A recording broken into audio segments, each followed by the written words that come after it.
தளபதி விஜய் இன்னைக்கு முதல் முறையா சட்டமன்றத்துக்கு போயிருக்கிறாரு. அங்கிருந்து நேரா அதுக்கு அடுத்தது முன்னாள் முதல்வர் மு.க. ஸ்டாலின் அவர்களுடைய வீட்டுக்கு வந்திருக்கிறாரு. இந்த 2 தலைவர்களுக்குமே அரசியல் கருத்து வேறுபாடு நிறையவே இருந்தாலும் இந்த ஒரு சந்திப்பு தமிழக மக்களுக்கு ஒரு மிகப்பெரிய ஒரு ஆச்சரியத்தை கொடுத்திருக்கு.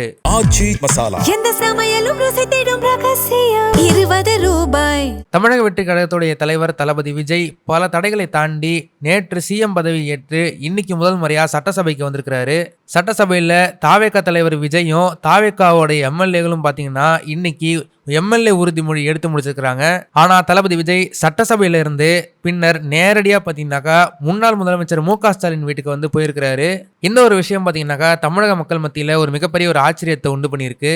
அதுக்கு முக்கியமான காரணம் என்னன்னு பாத்தீங்கன்னாக்கா இந்த 2 கட்சிகளுக்கு நடுவுல நிலவுன அந்த கடும் விமர்சனங்கள் தான்.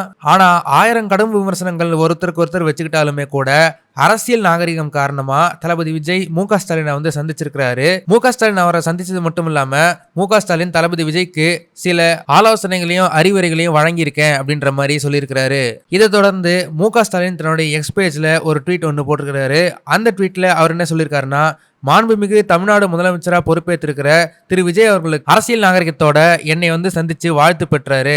அவருக்கு என் அன்பு நிறைந்த வாழ்த்துக்களையும் ஆலோசனையும் வழங்கினேன் அப்படின்ற மாதிரி ஒரு ட்வீட் ஒன்று போட்டிருக்கிறாரு. கூடவே விஜய் கூட சந்திச்ச நிறைய புகைப்படங்களையும் தன்னோட எக்ஸ் பேஜ்ல ஷேர் பண்ணியிருக்கிறாரு.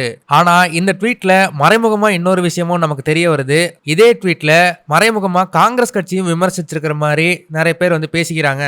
அது ஏன் அப்படி சொல்றாங்கன்னா, தன்னை இவ்வளவு தூரம் கடுமையா விமர்சிச்சாலுமே கூட தன்னை எதிர்த்து விஜய் முதலமைச்சர் ஆனாலுமே கூட அரசியல் நாகரிகத்தோட தன்னுடைய வீட்டுக்கு வந்து அவரை வந்து சந்திச்சிருக்கிறதாகவும், ஆனா தேர்தல்ல தன் கூட கூட்டணி இருந்த காங்கிரஸ் கட்சிக்காரங்க தேர்தல் ரிசல்ட் அன்னைக்கு தான் ஜெயிச்ச விஷயம் தெரிஞ்சதுமே இப்ப வரைக்குமே கூட தன்னுடைய வீட்லயோ அல்லது அறிவாலயத்திலயோ வந்து சந்திக்கல அப்படின்ற மாதிரி முந்தைய ஒரு ட்வீட்ல ஸ்டாலின் தெரிவிச்சிருந்திருக்கிறாரு.